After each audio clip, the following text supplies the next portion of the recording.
Velkomin í fyrsta skáktíma. Heiti taflmanna fyrir kennara. Í hverjum skáktíma sem þessi fyrirlestrar eru kallaðir fylgir fyrirlestur fyrir kennara, almenna bekkjarkennara, svo þeir megi kenna þau atriði voru tekin fyrir fyrirlestrinum fyrir nemendurna. Þetta sem sagt útskýringa fyrirlestur fyrir ykkur kennarana, þannig að þið megi kenna þetta á sem bestan hátt. Og í þessum fyrirlesturum verður tekin fyrir þau atriði sem þarf að leggja áherslu á til þess að krakkarnir nái þeim atriðum sem þeir munu kenna þeim.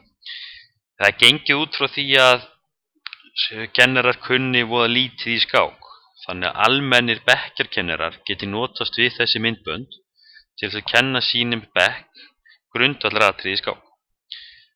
Og jafnframt því að kenna ykkur, kennurunum, í þessum fyrirlesturum, hvernig með að kenna atriðin, það er náttúrulega líka að fara yfir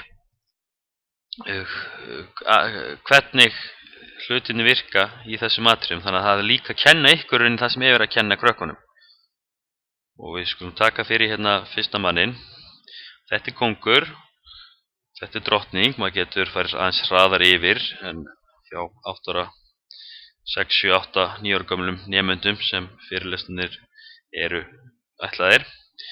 Hrókur, biskup, riddari og peð. Og það er gott að, eins og þið heyrðu í fyrirlesturum, að tala svona sérkenni hvers taflmanns. Þannig að krakkarnir geti munið eftir hverjum taflmanni og tengta við eitthvað ákveðið.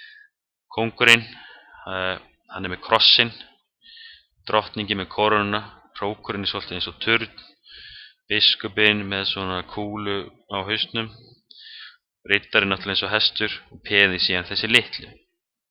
Það er kóngur, drottning, hrókur, biskup, riddari og peð.